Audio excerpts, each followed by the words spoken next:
Hello everybody and welcome to Cookie's COVID catch-up day 11, I think. Yeah, it's day 11. So, yeah, hello again, it's me again. How goes it? Yeah, it's alright. Last day of work today before a 4-day weekend, which is a bit weird because I'm going to be in exactly the same place as I was, sort of today. But not actually working, and I've sort of set the, taken down the dining room table and sort of put the computer away and stuff, so that we're sort of symbolising that we're not at work and it's now home time rather than work time. Yeah, it went okay today, just tired right now, to be honest. I think physically and emotionally and mentally. The last couple of weeks have really been they've taken quite a toll, and I need to just relax, kind of switch off a little bit over the weekend and do as little as possible, I think. We'll see. I mean, obviously I'll be at home, so I won't be doing a great deal, but we'll see how that pans out in terms of the mentally relaxing thing. I need to, but scratch your nose. But it's not always as easy as that, But we'll see. We'll see what comes of it. So yeah, what else? Nothing else really going on, to be honest. Just watched Enter the Dragon, which is a really good film. Not seen that in a few years. So hello, Sparky. Say hello. Hello. Yeah, he's good. Hello, Sparky. So just watched Enter the Dragon. So yeah, that was enjoyable enough. That aside, not much.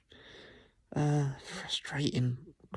Today's been quite frustrating, actually. So one or two work things have been quite frustrating today. I think having a 4-day break from that is, I'm now getting a duck pulled at me. Having a 4-day break from that is quite welcomed, actually, I think. But,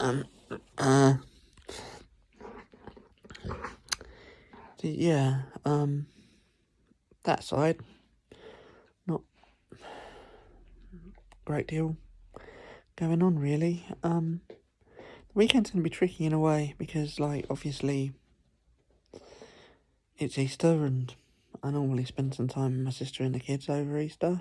Not going to be doing that. And, we were sort of talking today about what we're going to do about Easter eggs, and it's like, well, I could come round and leave them on your doorstep and then let you know when I've done it, and you can come out and pick them up, and it's like, for fuck's sake,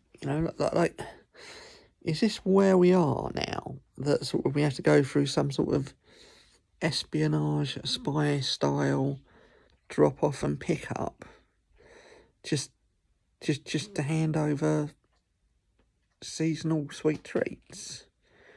I really can't get my head around that. And I mean, I stand by what I said all along. We probably wouldn't actually be in this position if people had actually done what they fucking should have.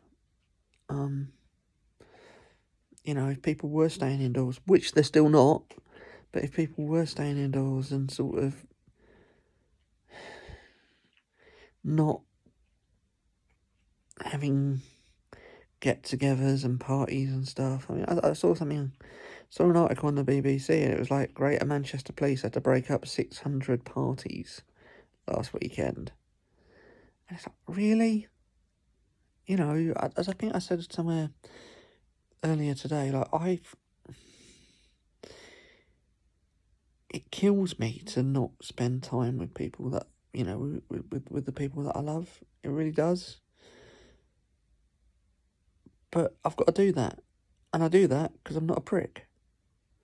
if I've got to do that, why the hell can't everybody else?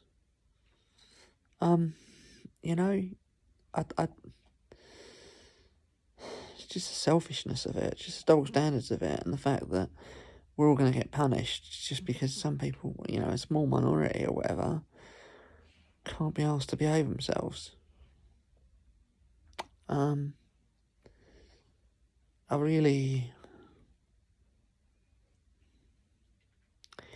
It riles me, you know, the unfairness of it riles me, that selfish people who don't abide by the rules get away with it, and the rest of us have to suffer for longer.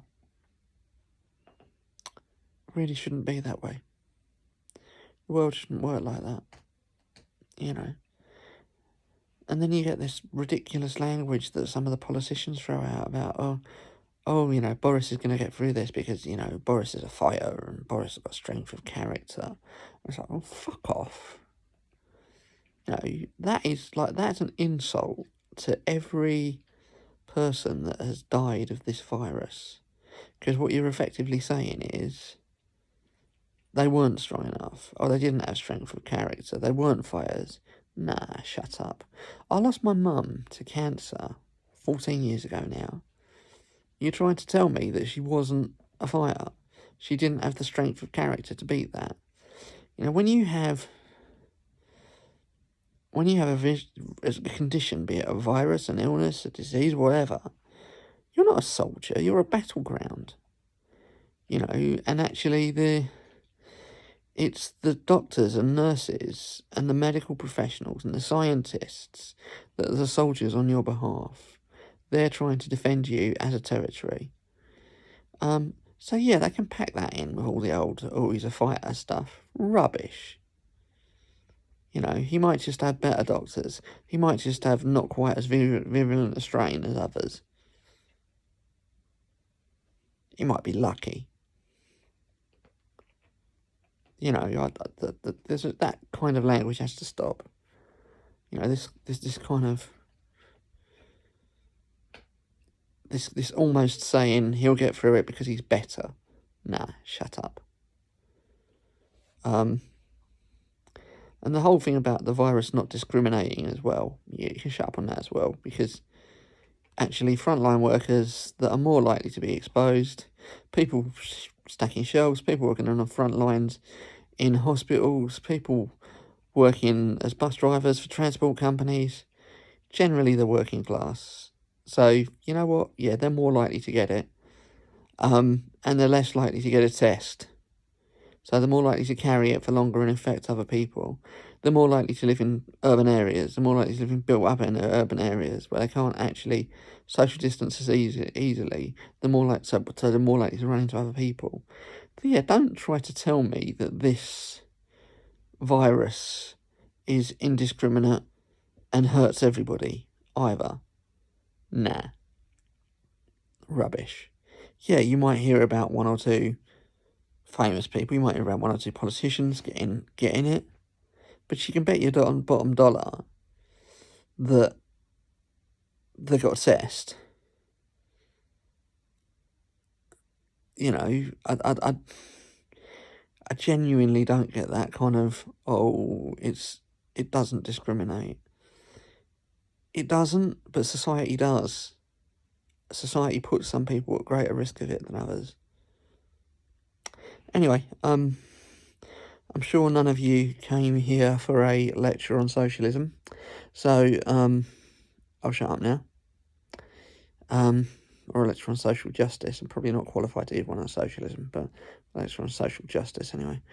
So yeah, I'll shut up now, and I'll let you all go, and I'll speak to you tomorrow, when it'll be a day off. Woo! So hopefully it'll be a bit happier. Satty bye.